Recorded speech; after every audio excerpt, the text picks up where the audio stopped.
इस उपाय करने के लिए सबसे पहले आपको चाहिए एक बेलपत्र। आपको ज़्यादा लेने की आवश्यकता नहीं है, केवल आपको एक बेलपत्र चाहिए। बेलपत्र लेने के बाद आपको चाहिए 1 गिलास जल। मात्र ये 2 सामग्री को लेकर आपको किसी भी शिव मंदिर में चले जाना है। जब शिव मंदिर आप आ जाएंगे, शिव मंदिर आने के बाद सबसे पहले इस बेलपत्र को लीजिए, अपने हथेली पे रखते हुए और दूतेश्वर महादेव का नाम लेना, उनसे अपनी कामना करना है। जो भी आपके परिवार में पारिवारिक कलेश आ रहा हो, जो भी मन मुटाव हो रहा हो, उसके बारे में कामना करते हुए और भगवान नंदी से अपनी कामना करते हुए इस बेलपत्र को आपको लेना है। आपको इस बेलपत्र को आपको नंदी जी के मस्तक पे आपको समर्पित कर देना है।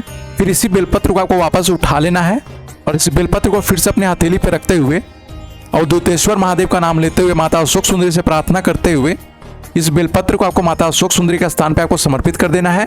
फिर से आपको वापस इसी बेलपत्र को उठा लेना है। उठाने के बाद अपने हथेली पे रखना है। हथेली पे रखने के बाद जो महादेव के ऊपर आप कलश देख रहे हैं, जो कलश टंगा होता है जिससे जल बूंद बूंद नीचे गिरता है, जिसमें शंकर भगवान के 5 पुत्री का स्थान माना जाता है, जया, विजया, शामलीवारी, दोतली देव, ये 5 नाग कन्या का नाम लेते हुए और अवधूतेश्वर महादेव का नाम लेते हुए इस बेलपत्र को आपको लेना है और इसी कलश के अंदर आपको समर्पित कर देना है। तो हम देख सकते हैं फिर से आपको इसी बेलपत्र को वापस उठाना है और अवधूतेश्वर महादेव का नाम लेते हुए इसी बेलपत्र को आपको शिवलिंग के ऊपर आपको समर्पित कर देना है। आप फोटो में देख सकते हैं इस तरह आपको एक ही बेलपत्र को आपको 4 स्थान पे समर्पित करते जाना है। उसके बाद आपको अंत में इस जल को लेना है, जो आप 1 कलश जल लेकर के आए थे। इस जल को अपने हथेली पर रख लीजिए और अवधूतेश्वर महादेव का नाम लेते हुए उनसे अपनी कामना बोलते हुए इस जल को आपको धीरे धीरे आपको शिवलिंग के ऊपर आपको समर्पित कर देना है।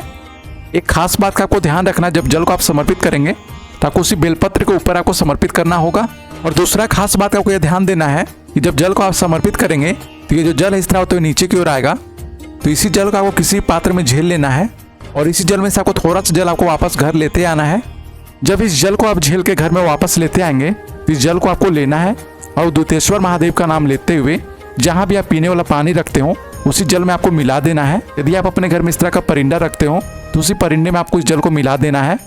यदि आपके घर में इस तरह परिंदा ना हो, आप आरओ रखते हो तो उसी आरओ में आपको मिला देना है। यदि आपके घर में आरओ भी नहीं है तो आप अपने घर के फ्रिज में पानी का बोतल रखते होंगे, उसी बोतल में आपको इस जल को मिला देना है और इसी पानी को आपको सभी को पीने के लिए दे देना है। इस बोतल को आप सभी को पीने के लिए दे दीजिए।